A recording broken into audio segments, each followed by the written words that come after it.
बिस्मिल्लाहिर्रहमानिर्रहीम। अस्सलाम वालेकुम।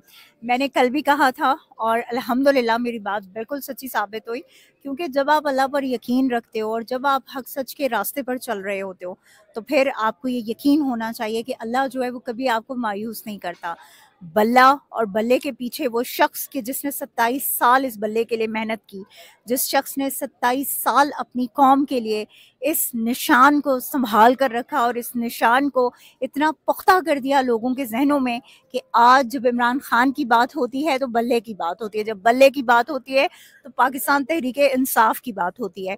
तो पाकिस्तान तहरीक इंसाफ ने अल्हम्दुलिल्लाह अपना बल्ला वापस ले लिया है। आज जो डिसीजन आया है पेशावर से वो इतना बड़ा डिसीजन है कि जिससे मेरे ख्याल में उन लोगों को तो बहुत तकलीफ हो रही होगी इस वक्त कि जो पाकिस्तान तहरीक इंसाफ से बल्ला छीनना चाहते थे और वो ये सोचते थे कि अगर बल्ला ना रहा तो शायद पाकिस्तान तहरीक इंसाफ और इमरान खान जो हैं वो हार जाएंगे। लेकिन मैं फिर एक बार ये बात दोहराना चाहूँगी, बल्ला हो या ना हो, कोई हो या ना हो, इमरान खान हमेशा होगा। और ये याद रखिए कि पाकिस्तानी कौम का जो निशान है, जो पाकिस्तान तहरीक इंसाफ का निशान है, वो सिर्फ़ और सिर्फ इमरान खान है।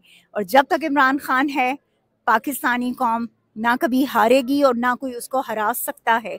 इसलिए वो तमाम लोग कि जो नाकाम कोशिशें करने की कोशिश कर रहे हैं कि पाकिस्तान तहरीक इंसाफ को किसी तरह से ख़त्म कर दिया जाए और उसके निशान को किसी तरह ख़त्म कर दिया जाए, आप जो मर्ज़ी है कर लें, ऐसा नहीं हो सकता। क्योंकि पाकिस्तान तहरीक इंसाफ का हर वर्कर अपने निशान और अपने लीडर के लिए आखिरी हद तक जंग लड़ेगा इंशाअल्लाह ताला।